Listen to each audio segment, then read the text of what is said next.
Hello students, I am Tripti Rajput from mathematics department. आज हम लोग पढ़ने वाले हैं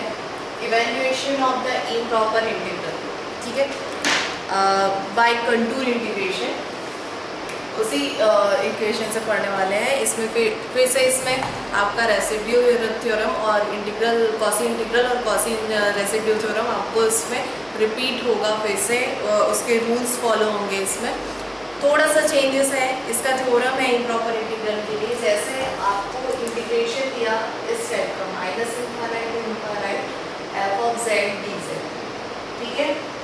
तो ये इम्प्रॉपर इंटीग्रल माना जाता है। फिर इसको हम डिफाइनाइट इंटीग्रल में चेंज करते हैं। नॉर्मली तो इंटीग्रेशन में हम लोग इसको डिफाइनाइट इंटीग्रल में चेंज करके उसको क्या करते हैं, सॉल्व करते हैं। ठीक है, जब हमको लिमिट क्या दिया हुआ रहता है, माइनस इनफाइनाइट टू इनफाइनाइट दिया जाता है। लेकिन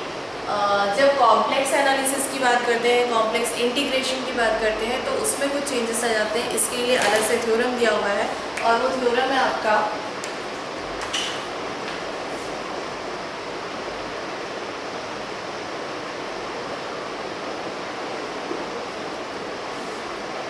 if f of z be an analytic function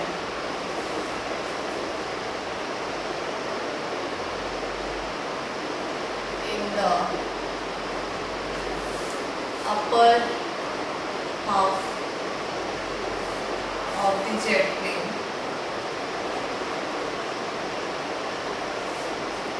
except of a finite number of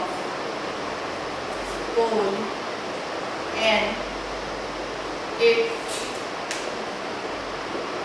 having no poles on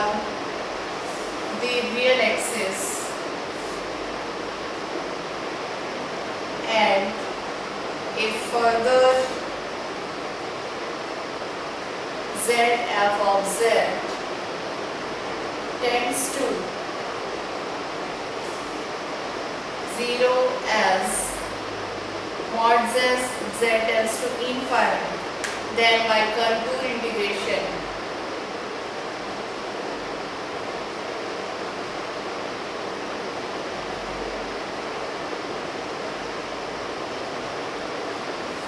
minus infinite to infinite f of x dx is equal to 2 pi I sum of r plus. Okay, where sum of r plus represent the sum of residue at pole in upper half plane.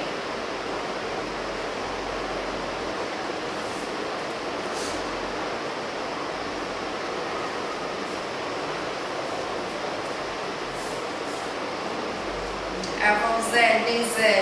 is equal to minus r to r f of z is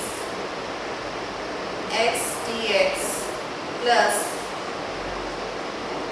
cr f of z dz is equal to होता है ये 2 pi I sum of r plus. ठीक है, ये theorem है अपना evaluation of the improper integral के लिए। देखिए क्या लिखा है, एक f of z की analytic function. f of z क्या है, एक एनालिटिक फंक्शन है जो कि कैसे यूज हो रहा है, एक सेकेंड। f of z भी है एनालिटिक फंक्शन। ठीक है, in the upper half of the z plane. ठीक, upper half of the z plane का मतलब है ये आपका z प्लेन है जिसका ये अपर हाफ। ठीक है, ये क्या आपका z प्लेन है। एक्सिस पे आपका ये क्या है, अपर हाफ है। एंड फिर क्या लिखा है, एक्सेप्ट ऑफ ए, ठीक है। ये क्या है, इस पॉइंट के लिए एनालिटिक है, except of a finite number of pole है, मतलब इसके कुछ एक्सेप्ट कुछ पॉइंट्स को छोड़कर ये इस लाइन पे क्या है, एनालिटिक है, यहाँ पर एनालिटिक है। देन एक second,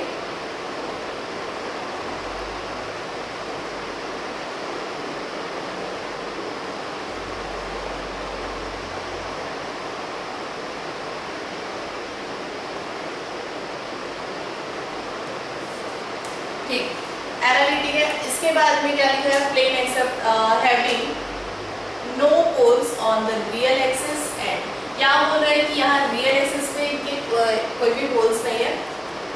if further ZF of Z tends to 0 as mod Z tends to infinite, then by contour integration इसको फॉलो किया जाता है इस फॉर्मूले से। ये फॉर्मूला तो आप जानते ही हैं, 2 सम ऑफ r प्लस, यहाँ r प्लस क्या है, यहाँ लिखा है where sum of r plus represent the sum of residue at pole in upper half plane, ठीक है। ये क्या है, r प्लस क्या है, सम ऑफ r प्लस क्या है, रेसिड्यू का सम है, किस पे, sum of the residue pole in upper half plane पर रेसिड्यू है, ठीक। अब यदि ये केस हुआ आपका कि इम्प्रॉपर इंटीग्रल दिया हुआ है, तो आपको उसको क्या लिखना है, आपको कंटूर इंटीग्रेशन के फॉर्मूल्स को चेंज करते हैं, तो आप उसको लिखते हैं integration minus r to r, मतलब जो z के फॉर्म में दिया होगा या x के फॉर्म में दिया होगा आपको इक्वेशन, उसको आप इस तरीके से लिखेंगे, माइनस पहले तो z के फॉर्म में लिखेंगे उसको यहाँ पर, उसके बाद में लिखेंगे उसको minus integration minus r to r, ये माइनस r2 प्लस r हुआ, ये होगा आपका CR, और ये हो गया आपका x axis and y axis, ठीक है। इसके बाद plus CR f of z dz लिखेंगे, इसका सम निकलेगा 2 समेशन ऑफ r प्लस निकलेगा, ठीक है। और रेसिड्यू निकालना आप जानते हैं अच्छे से, तो हम लोग इस पे ज़्यादा डिस्कशन नहीं करते हैं, हम लोग सीधे क्वेश्चन पे आते हैं। थ्योरम पे ज़्यादा डिस्कशन तो करना नहीं, क्योंकि थ्योरम आपको पूछेगा नहीं, ना ही आपको खुद पूछेगा, आपको सिर्फ ये मालूम होना चाहिए, ये चीज़ें मालूम होना चाहिए, उसके अलावा आपको सिर्फ इसका बेसिक आपको मालूम होना चाहिए था थ्योरम क्या होता है। आपको इसको इसके प्रूफ पे तो ज़्यादा नहीं है, तो हम लोग क्वेश्चन पे आते हैं।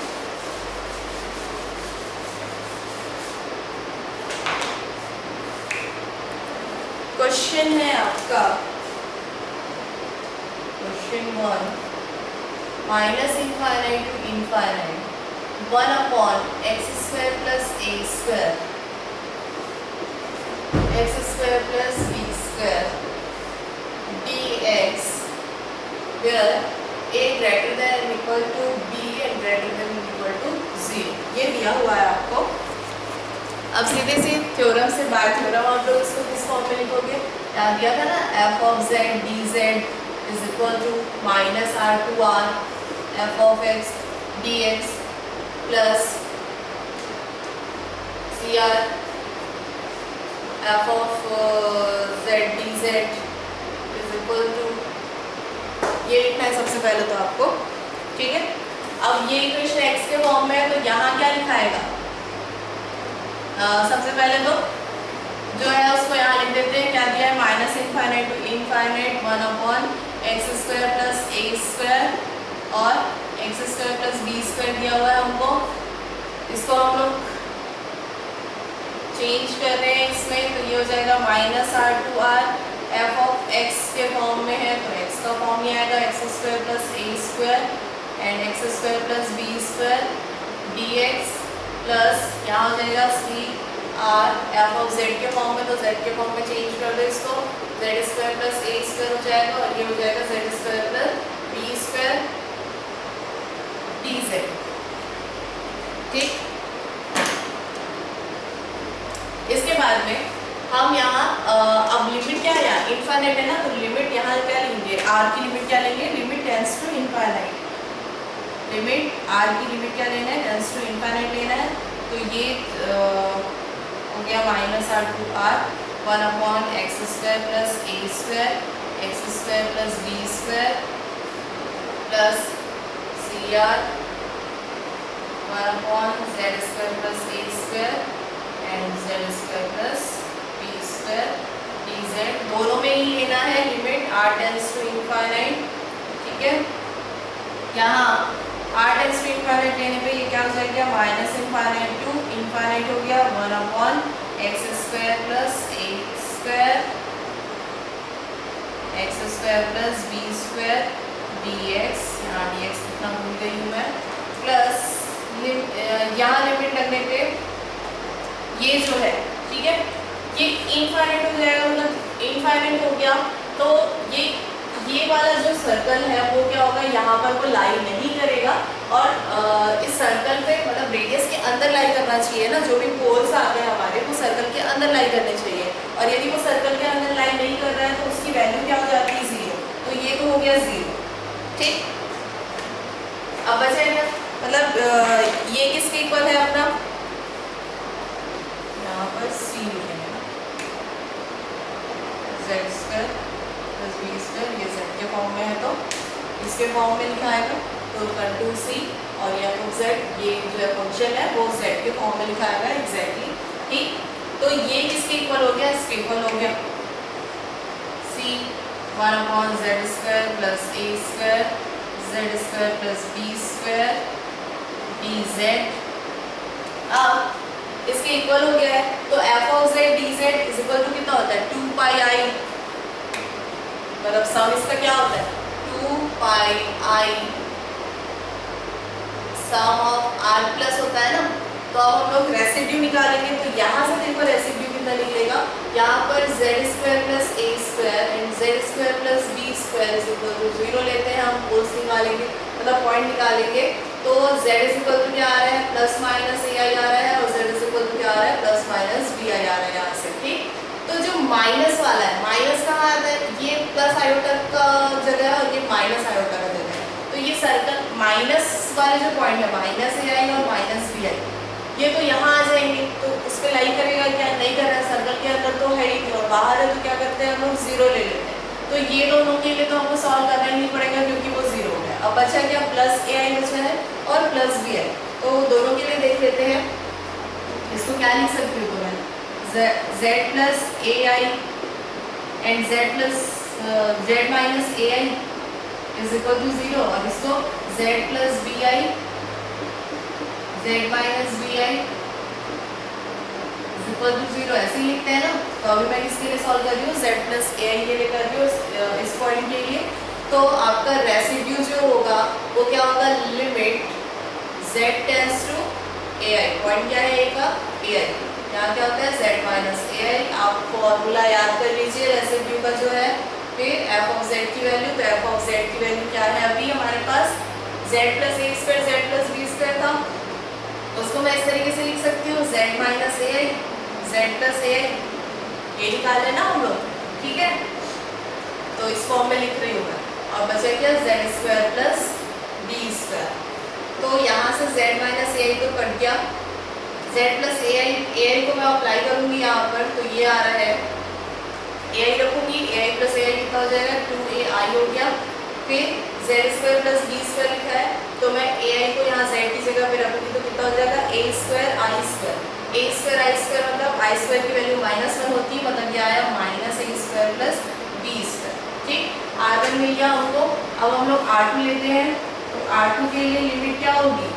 दूसरा पॉइंट क्या है, B I plus B I के लिए निकालना है, तो limit z tends to B I हो गया, इसके लिए यहाँ पर वैल्यू क्या हो जाएगी, z माइनस बी आई हो जाएगी, 1/f ऑफ z की वैल्यू क्या है, z minus A I z minus z plus A आई, और इसको अब क्या लिख सकती हूँ मैं, z माइनस बी आई और z प्लस बी आई लिख सकती हूँ। तो यहाँ से z माइनस बी आई तो कैंसिल हो गया, जो बचा है उसकी जगह पे इसको मैं वैसे ही कहने देती हूँ, z square plus A square के फॉर्म में लिखती हूँ, ठीक। और z माइनस इंटू क्या है, z minus B I into z plus B I, तो z माइनस बी आई तो कैंसिल हो गया, जो बचा है वहाँ मैं लिमिट अप्लाई कर रही हूँ, लिमिट अप्लाई करने पे 1/z की जगह पे बी आई अप्लाई किया मैंने, तो बी स्क्वायर आई स्क्वायर होगा, मतलब माइनस बी स्क्वायर हो गया प्लस ए स्क्वायर, ठीक। और यहाँ z की वैल्यू बी आई रखूँगी तो हो गया 2 बी आई,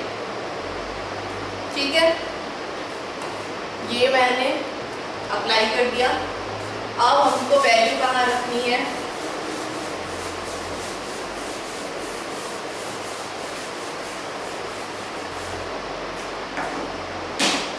यहाँ क्या था 1/x² plus z² plus a² z² plus b² dx is equal to क्या था -∞ to ∞ 1/x² plus a² and x² plus b² dx। ये था, यहाँ से हमने पोल्स निकाले और ये किसके इक्वल होता है 2πi समेशन r प्लस के इक्वल होता है। तो यहाँ आ गया 2πi some of r plus मतलब r1 प्लस r2 ही है, यहाँ पर दो पोल्स हैं तो वो हो गया, ये ऐसा ही रहेगा -∞ to ∞ 1/x² plus a² x² plus b² dx। 2πi r1 plus r2, तो r1 की वैल्यू क्या है 1/2ai, b² माइनस a² लिख सकती हूँ मैं उसको, ठीक, प्लस यहाँ लिखूंगी मैं a² माइनस b² लिख सकती हूँ और 2bi है is equal to -∞ to ∞ 1/x² plus a² and x² plus b² dx। फिर यहाँ से देखो 2i कॉमन है, 2i कॉमन निकल गया तो मैं इसको कैंसिल कर देती हूँ यहीं से, 2i कॉमन निकल गया तो ये 2i भी कैंसिल हो गया, ठीक। अब यहाँ दिख रहा है a, यहाँ दिख रहा है b, यहाँ पर देखो b² माइनस a² है और यहाँ a² माइनस b² है, तो यहाँ से मैं माइनस कॉमन ले लेती हूँ तो ये भी बन जाएगा a² माइनस b², ठीक। अब कॉमन क्या है a² माइनस b² कॉमन है, बचा के अंदर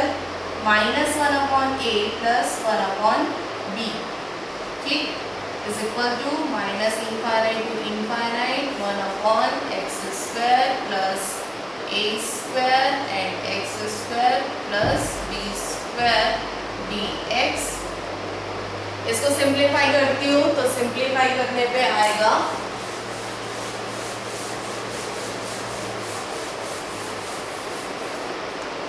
वो आ गया π/a² माइनस b² इंटू वहाँ हो जाएगा a minus b upon ab, ठीक है, ये हुआ। अब ये a² माइनस b², इसका मतलब क्या होता है a plus b a minus b, तो वो कैंसिल हो जाएगा और ये आ गया π/a plus b into ab, इसके इक्वल है -∞ to ∞ dx upon x² plus a²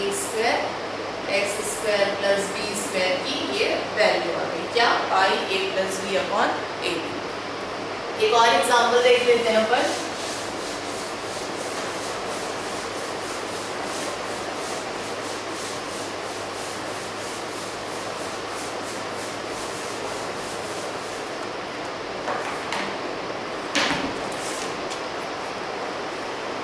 question है आपके पास 0 to ∞ 1/x² plus 1 whole square dx, ठीक, ये क्वेश्चन है, आपको इसको सॉल्व करना है। अब आप बोलेंगे कि ये तो -∞ to ∞ के फॉर्म में नहीं दिया हुआ है, ठीक, तो आपको इस फॉर्म में भी तो नहीं दिया है कि कंटूर इंटीग्रेशन के फॉर्म में भी तो नहीं दिया है ना, डिफाइनाइट इंटीग्रल के फॉर्म में दिया है, और ये x के फॉर्म में z के फॉर्म में भी नहीं, मतलब कॉम्प्लेक्स नंबर के फॉर्म में नहीं है, रियल फॉर्म में है ना, रियल डिफाइनाइट इंटीग्रल के फॉर्म में। तो रियल है तो अपन क्या करेंगे, अब हम लोग जानते हैं by the property of definite integral,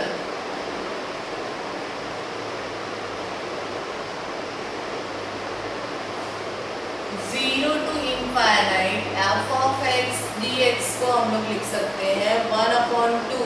∞ f of x dx लिख सकते हैं। तो क्वेश्चन क्या हो जाएगा, then 0 to ∞ 1/x² plus 1 whole square dx is equal to हो जाएगा 1/2 -∞ to ∞ f of x X square plus 1 का होल स्क्वायर dx लिख सकते हैं। ठीक, अब ये इम्प्रॉपर इंटीग्रल है, तो हम लोग क्या करेंगे, इसको वापस इम्प्रॉपर इंटीग्रल का थ्योरम लगाएंगे। उससे ये क्या बन जाएगा, at z tends to infinite के लिए क्या होता है, अपना ये बन गया contour integration 1/z square plus 1 का whole square dz is equal to हो जाएगा 1/2। अब वही फिर से मैं लिमिट इनफाइनाइट 2 प्लस इनफाइनाइट ये हो जाएगा 1/x square plus 1 whole square dx plus 1/2 integration CR 1/z square plus 1 का होल स्क्वायर dz इस तरीके से लिखूंगी। ठीक है, अब आप लोग यहाँ से पोल्स देख लीजिए, z square plus 1 is equal to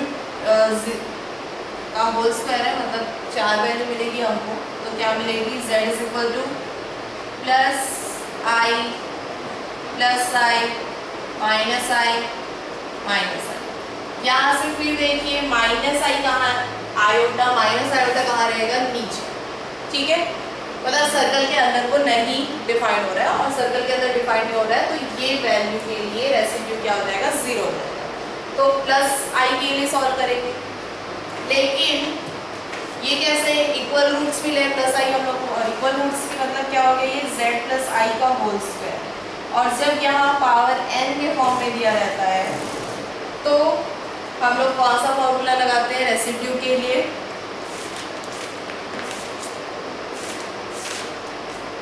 formula हो जाता है रेसिड्यू के लिए r is equal to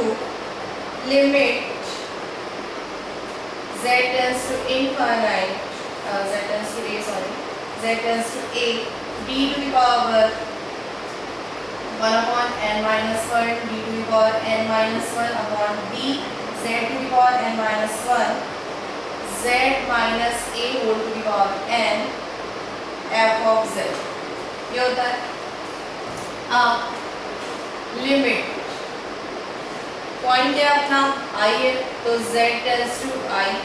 1/n minus 1, तो n की वैल्यू कितनी, स्क्वायर, मतलब ये 1 फैक्टोरियल 1 हो गया, ये n minus 1 फैक्टोरियल होता है। यहाँ हो जाएगा d/dz, z माइनस a की वैल्यू क्या है, i, पावर n की वैल्यू कितनी, 2, f ऑफ z की वैल्यू कितनी है,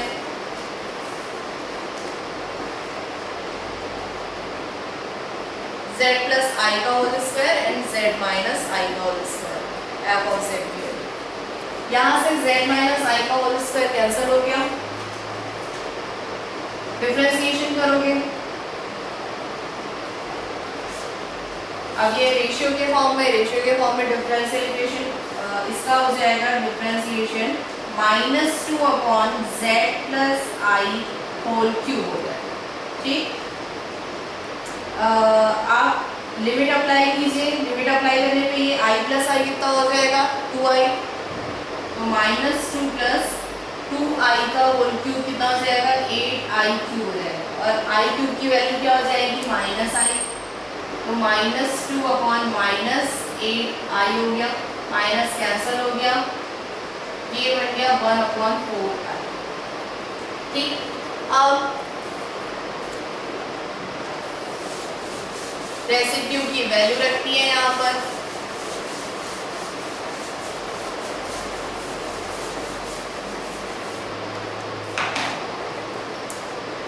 c 1/z square plus 1 whole square dx is equal to, हमने इसको लिखा 1/2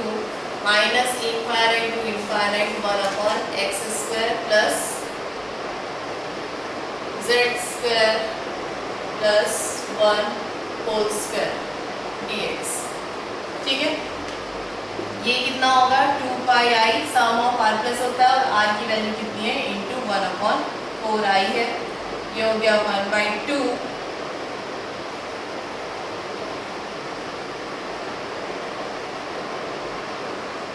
इंटू 1/2 होगा, तो minus infinite to infinite 1/x square plus 1 whole square dx की वैल्यू हो जाएगी 2, तो कैंसिल हो गया, ये आई भी कैंसिल हो गया, आ गई वैल्यू π/4। ठीक है, तो इसी तरीके से आपको सारे क्वेश्चन सॉल्व करने हैं, आप प्रैक्टिस कीजिए। नेक्स्ट वीडियो में हम लोग Taylor series and Laurent series solve करेंगे। Thank you.